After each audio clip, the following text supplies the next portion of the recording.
With wiser people and so forth, they felt that it should be in my voice and that it really should either be the story of the entire family or mainly focus on myself. So that's how this sort of thing developed and originated. So finally, at some point, I then had to come up with a title, and it was really hard. That's the hardest thing to do, finding a title. And after a lot of searching, I ended up going down this Southern Fried route, but we couldn't quite figure out how to put a finish to it.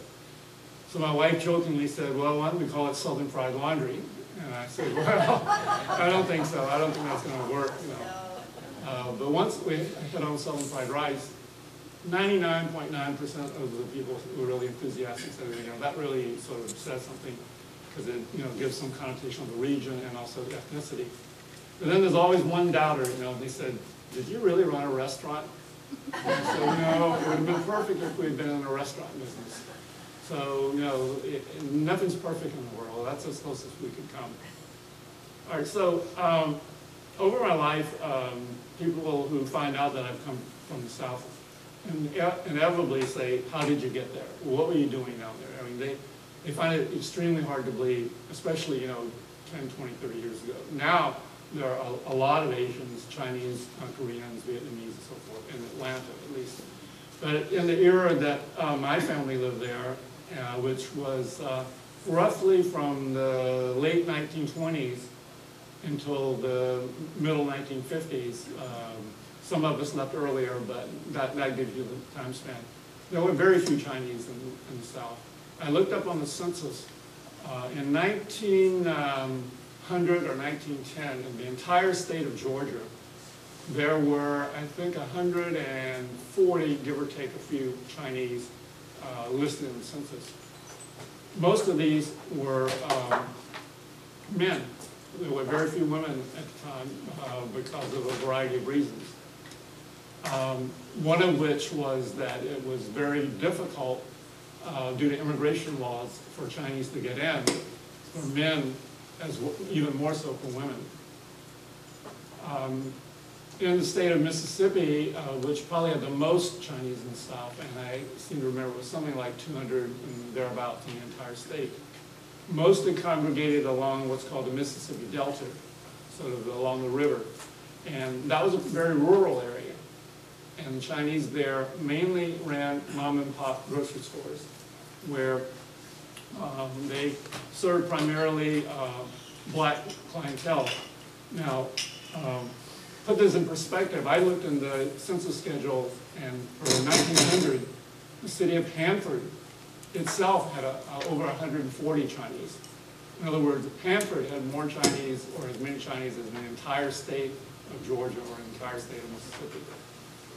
In Georgia, the Chinese were really scattered all over the state. There was a cluster in Augusta, which is on the South Carolina border. And they were very similar in some respects to the Mississippi Chinese, and they did mostly grocery stores, small mom and pop grocery stores. But the rest of the state, Atlanta included, most of the Chinese were running laundries. Small individual laundries with maybe one or two men working in the laundry. Some of them had families, many of them did not. My uncle, for example, had a family, but they were in China. And he came over in 1937, and he did not get reunited to his family until 1949, partly because of the war and things of that sort, but also because of the difficulties of immigration. Now, some of you may not know about the concept of paper son. Some of you do, but just to make sure we're all on a level background, I want to just say a little bit about that concept. Because of the exclusion law in 1882 that prohibited Chinese immigrants from coming to the U.S. unless they were in certain categories, like a student to come, a merchant could come, a diplomat could come, but a laborer could not come. Chinese laundrymen were considered laborers, even though they may have owned their own business. So how could they get in? Well, if they could establish or claim to be the son of someone, say a merchant, who was entitled to bring his family members over, then that individual would come in. And then, I guess, the immigration people didn't follow them after they got into the country, and so then they go and open a laundry, and probably no one goes around and says, oh, you're running a laundry, how'd you get here, kind of thing.